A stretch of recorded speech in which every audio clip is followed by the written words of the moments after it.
जल्दी बुलाकर लाओ अकबर बीरबल कहानी।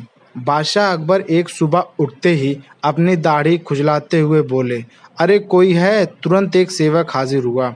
उसे देखते ही बादशाह बोले, जाओ जल्दी बुलाकर लाओ, फौरन हाजिर करो। सेवक की समझ में कुछ नहीं आया कि किसे बुलाकर लाएं, किसे हाजिर करें।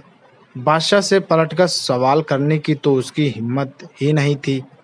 उस सेवक ने यह बात दूसरे सेवक को बताई, दूसरे ने तीसरे को और तीसरे ने चौथे को। इस तरह सभी सेवक इसे बात को जान गए और सभी उलझन में पड़ गए कि किसे बुलाकर लाएं, किसे हाजिर करें। बीरबल सुबह घूमने निकले थे। उन्होंने बादशाह के निजी सेवकों को भाग दौड़ करते देखा तो समझ गए कि जरूर बादशाह ने कोई अनोखा काम बताया दिया होगा जो इनकी समझ से बाहर है। उन्होंने एक सेवक को बुलाकर पूछा, क्या बात है, यह भाग दौड़ किस लिए हो रही है। सेवक ने बीरबल को सारी बात बताई। महाराज हमारी रक्षा करें, हम समझ नहीं पा रहे हैं कि किसे बुलाना है।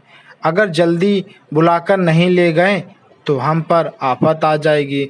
बीरबल ने पूछा, यह बताओ कि हुक्म देते समय बादशाह कर क्या रहे थे। बादशाह के निजी सेवक जिसे हुक्म मिला था उसे बीरबल के सामने हाजिर किया तो उसने बताया, जिस समय मुझे तलब किया उस समय तो बिस्तर पर बैठे अपनी दाढ़ी खुजला रहे थे। बीरबल तुरंत सारी बात समझ गए और उनके ओठों पर मुस्कान उभर आई। फिर उन्होंने उस सेवक से कहा, तुम हाजमा को ले जाओ। सेवक हाजमा को लाया और उसे बादशाह के सामने हाजिर कर दिया। बादशाह सोचने लगे, मैंने इसे यह तो बताया ही नहीं था कि किसे बुलाकर लाना है। फिर यह हाजमा को लेकर कैसे हाजिर हो गया। बादशाह ने सेवक से पूछा, सच बताओ, हाजमा को तुम अपने मन से ले आए हो या किसी ने उसे ले आने को सुझाव दिया था। सेवक घबरा गया, लेकिन बताए बिना भी तो छुटकारा नहीं था। बोला, बीरबल ने सुझाव दिया था जहाँपनाह। बादशाह बीरबल की बुद्धिमत्ता पर खुश हो गया।